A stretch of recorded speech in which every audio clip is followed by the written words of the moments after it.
Kalau di delik aduan kasus itu nanti akan ditanya kasus buktinya apa, kasusnya apa. Nah, yang bisa kita hindari supaya tidak kemudian jadi bullying adalah berhati-hati ketika memberikan yang namanya punishment. Seringkali kasusnya itu biasanya munculnya pengaduan itu karena ada kasus menghukum yang kemudian tidak sesuai. Kemarin saya silaturahim ke Madiun, ketemu satu majelis dengan Pak Wali Kota Maidi. Terus habis ada kasus anak dihukum suruh lari-lari keliling lapangan gak pakai sepatu. Ya jelas ngocot kan gitu. Jadi sebenarnya menghukum itu kan boleh. Di teori pendidikan kan ada reward and punishment. Memberi hadiah dan menghukum. Nah, maka yang perlu kita pertimbangkan adalah bobotnya, bentuknya. Gitu. Menghukum itu kan tidak harus menyakiti. Menghukum itu bisa dengan mengurangi apa yang anak senangi. Gitu kan? Contoh kalau waktu kita kecil kalau bandel apa kata ibu saya? Bikin ibu kita. Belo, mau neng ibu gak dijak nih bahuti. Ayo, nek bahuti dalamnya nek burine ya ben aja. Artinya mengurangi kesenangan itu sebenarnya sudah bentuk menghukum salah satunya. Nggih, tidak perlu dengan mempermalukan atau yang menyakiti. Maka kita pertimbangkan kalau mau memberikan hukuman. Kita pertimbangkan sebaiknya. Kemudian yang kedua, anger management.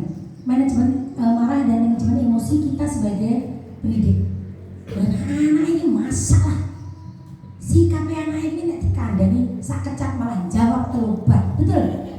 Malah dari nih guru nih memprovokasi kita untuk marah. Nah, maka sebagai orang waras, ya, orang dewasa yang waras, salah satu tugas kita adalah mengendalikan diri untuk tidak terprovokasi dan kemudian justru malah kemudian kita berbalik membuli anak. Ini penting.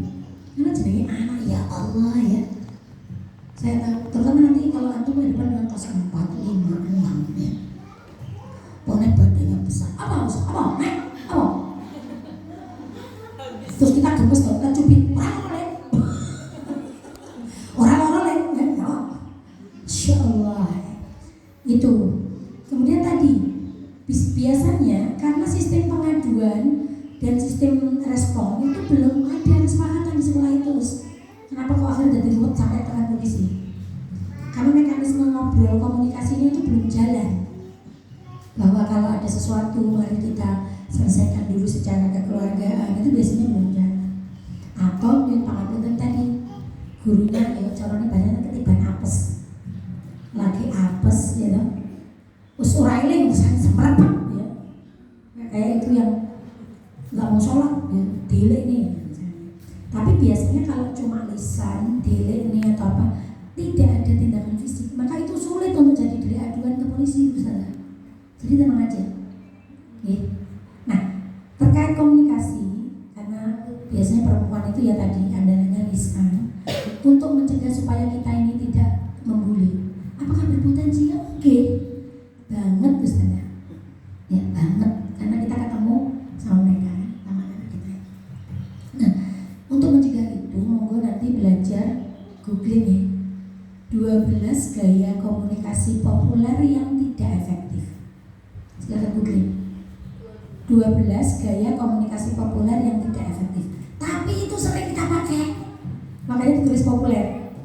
12 gaya yang sebenarnya terbukti tidak efektif, tapi sering kita pakai. Yang membanding-bandingkan, menyepelekan, memvonis. Ustazah, aku ditui karo kanca-kanca kok aku gak dijak main. Lah kowe iki main ae ya iki murid saya ngomong dadi main. Itu contoh memvonis dulu atau menganalisis. Ada ya banyak ya. Banyak nanti mau belajar. Jadi mari kita hindari 12 gaya itu, lalu kita ambil 2 gaya yang paling efektif. 2 gaya paling efektif itu simpel ya. Anak mengadu pada kita, gimana jawaban kita? Mendengar aktif. Cuma simpel aja. Nunggu Ustaz tirukan. Oh, ngono toh. Ayo mau ketirkan 1, 2, 3. Siap. Gampang kan? Itu mendengar aktif. Jangan diabaikan, jangan dijawab. Ayo sing bolak-balik madul terus kok nek kanca temen-temen lho iku. Menolak aduan.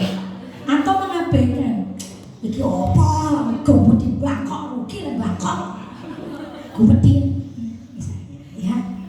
Ya. Mendengar aktif itu komunikasi efektif yang pertama. Kalau anak mengadu pada kita. Kalau orang tua yang mengadu pada kita, misalnya, terutama itu paling kelas ya misalnya, siap-siap ya. Makin paling bagus dong kalau orang tuanya mau datang curhat, cerita. Padahal anak saya itu suabar loh Ustazah, mau menengahi loh. Nanti sama gimana? Yo terus kalau wali murid, oh ngomong toh, ya udah dong. Ganti ya. Ini diajarkan oleh trainer saya gini.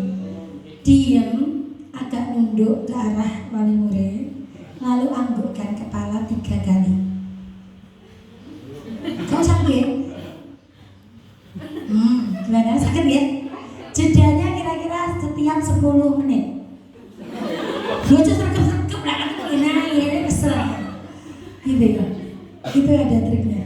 Bisa dicoba 1, 2, 3. Senyumnya dipastikan yang pas ya. Miring-miring ya, dikira mencet. Dikira mencet. Iya. Itu setahu saya ya, sebatas yang saya tahu.